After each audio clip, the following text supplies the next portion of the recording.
Welcome to my channel Romi Romdoni. Assalamualaikum warahmatullahi wabarakatuh. Sampurasun. Alhamdulillahirrabbilalamin. Wassalatu wassalamu ala asrofil anbiya wal mursalin wa ala alihi wa sahbihi ajmain. Amma ba'du. Puji syukur tentunya kita panjatkan kehadirat Allah Subhanahu wa taala atas limpahan nikmat dan karunia-Nya kita bisa berbagi materi ajar, pendidikan agama Islam dan budi pekerti. Kemudian yang akan kita bahas pada kesempatan di kali ini mengenai bab 5 tentang meneladani peran ulama penyebar ajaran Islam di Indonesia. Adapun sebelum kita menginjak materi pokok ataupun bahasan utama, tentunya ada beberapa hal yang kita perlu ketahui mengenai tujuan pembelajaran. Di antaranya yang pertama, peserta didik mampu menganalisis masuknya Islam ke Indonesia. Yang kedua, peserta didik mampu menganalisis peran tokoh ulama dalam menyebarkan ajaran Islam. Dan yang ketiga, peserta didik mampu membiasakan kesederhanaan dan kesungguhan mencari ilmu sebagai cerminan meneladani para tokoh ulama penyebar ajaran Islam di Indonesia.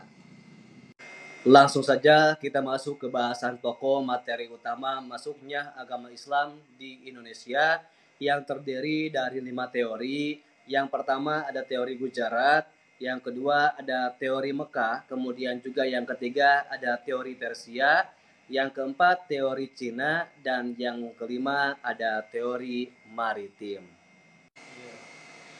Adapun tokoh penyebar ajaran Islam di Indonesia, yang pertama ada Sultan Malik Al-Saleh dari tahun 1267 sampai dengan 1297 Masehi.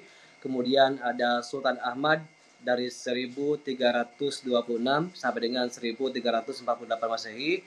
Yang ketiga ada Sultan Alauddin Riayat Shah dari tahun 1538 sampai dengan 1571 Masehi.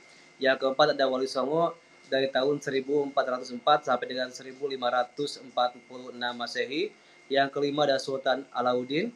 Yang keenam ada Datuk Tunggang Parangan. Dan ketujuh ada Sultan Zainal Abidin. Hikmah keteladanan dari para ulama yang menyebarkan ajaran Islam di Indonesia. Yang pertama, hidup sederhana. Yang kedua, gigih dalam berjuang. Yang ketiga, menguasai ilmu agama secara luas dan mendalam. Yang keempat, produktif berkarya.